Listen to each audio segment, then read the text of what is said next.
sure. Hey guys. Hi. So to start off with, sorry? We're still here. You're still here? Yeah. You're okay. Everything's okay. To start off with, when I was reading this, you have like this rant, kind of an essay that you wrote, Bernard, about cruelty. I believe that it's a diatribe. Johnny informs me that's the correct word. It's a rant though, it's just kind of a rant. I did one night, I couldn't get asleep. And I decided to do something productive with my time, so I switched my computer on and had a few drinks and typed away. It was before the days when I had the internet, you see, so I used to communicate with myself because I wasn't online yet, so...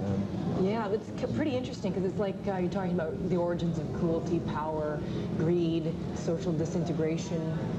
Yeah, I kind of wrote it, but then didn't prepare any answers about it because I never expected it to be on the cover of the album. So does it have anything to do with? Don't ask me too many awkward questions about it. Does it have anything to do with the content of the songs? It's about. It's about social conditions in England. It's about a few of my friends in England have become criminals, and it's about the lack of opportunity for people. People are basically in England split off into two groups at school. You put in a good pile and you put in a bad pile. A lot of my friends were put in a bad pile, and it's about why they become criminals, really, and because of a lack of opportunity. Yeah, it was a really great sort of look at where our society is right now, and I found it interesting as far as the music, because the music is very uplifting, and a lot of songs about relationships and trying to connect and love. The music, the lyrics have nothing to do with that. It's a total separate entity. I think always in the past with New Order I've been very passive and very ambiguous with my lyric writing. I mean, some of my lyrics on this album are still ambiguous, but I wanted to do something proactive on the sleeve because I'm not known for making statements. I've never made a statement in my life. But I'm a great believer in change, and this was the first time for everything. I just thought do it. I like the reduction of everything down to love. It seemed like a really good flip side to that, even though it was not intentional. Yeah, I mean, what, lyric-wise? Yeah. Yeah, lyric-wise. Each song is about something different, you know. I mean, Forbidden City is about a father-son relationship.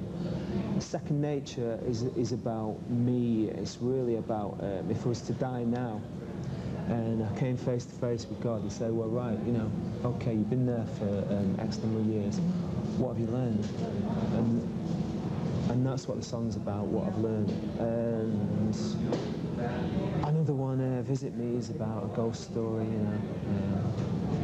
So each song, I can't just explain, there's not an overall theme. You know, there's different messages in each song. Ask him a question now. Well, Second Nature, too, is like about carrying on, not looking back in the past. Now, the two of you have made major contributions to popular music with your work. It is about carrying on, yeah, that's right, yeah. So where do you, the both of you seem much more interested in the future, although your work with the Smiths and New Order and Joy Division, major things, you're looking toward the future. Where do you see music, the future of music for the two of you? Well, we just really sort of take each song as it comes, to be honest with you.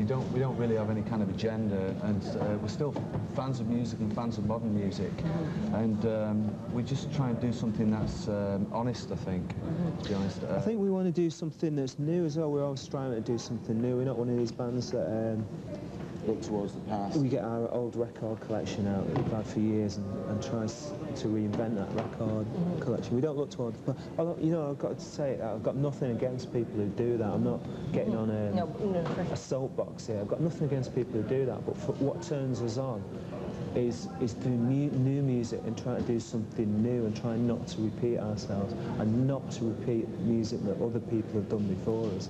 That's just what turns us on, you know. We don't really worry about fitting in, because, you know, there's a lot of musical changes, certainly out of England, that's very sort of media-led. You've got all these labels, you know, people say to us, what do you think of Britpop, what do you think of grunge, what people say, what do you think of baggy, what do you think of indie, what do you think of trip-hop, we just don't worry about that kind of thing. We don't have any kind of agenda in terms of trying to fit in next to all these bands. We just try and do what we think is our best, and hopefully people will connect with it. Because I think both New Order and Smiths were kind of outsiders, really, and we didn't fit in, and we like it that way. We want to reserve the right not to belong to a movement and to be a bit different, you know. New Order and the Smiths, like Johnny just said, we were never part of any movement, you know, we were bands in our own right, and that's the way of doing things, so, you know, just please allow us to be different. And you're working with Carl Bartos of Kraftwerk.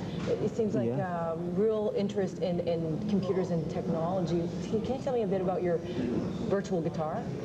Yeah, sure. It's just like a device that fits on a regular guitar, and then it goes into a box. And in this box, then you say, right, I want to make a guitar this long with this many pickups, and I want one pickup to go that way, and I want another pickup to go that way. And then you say, I want to build an amp that's like this in this kind of room. Design with this your kind amplifier. You design the guitar, you design the amplifier, and you design all the effects, and then put it out the other side, and it ends up like sounding completely rubbish. Terrible.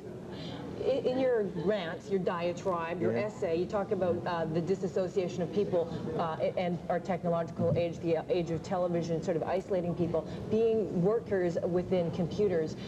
How do you avoid technology isolating people further? We come out and do interviews. Sorry? We come out and speak face-to-face with people, you know. We come out of the studio. I don't know, perhaps I was feeling a bit isolated myself through being in the studio. We just spent 2 years working on this album. We work in a studio that's underground, there's no windows, and we lock ourselves in. Me, Johnny, and the engineer. But we've had to learn about keeping your objectivity, because sometimes it's really hard to let go of something. We're both very compulsive and obsessive about music. And you think, oh, come on, just another day, I've nearly got it, I've nearly got it, I've nearly finished. And we've learned now that sometimes it's better to just like go for a workout, go for a run, go for a swim, sail a boat for a week or something, and just let go and then come back and see it with sort of fresh eyes. It's very tempting to just stay going and going and going, but we've learned that do whatever you can to keep your objectivity. And, go for a run. That's good advice. We go running every day. We go running every day, don't we? Yep. Well, we're going to take a look at your... Sorry. Are you playing tonight? We're not playing tonight, no. Okay, but later on, are you going to be doing a tour? We're not playing this decade, I don't think. Oh, well, they're going to have to get the We may do. We've not Maybe decided yet. like a gopher coming out of the hole at the end of the decade for the millennium. Let's take a look at your video. This is Forbidden City Electronic. Thank you very much. All right, thank you. Thanks. There's not a hope while you're in this kind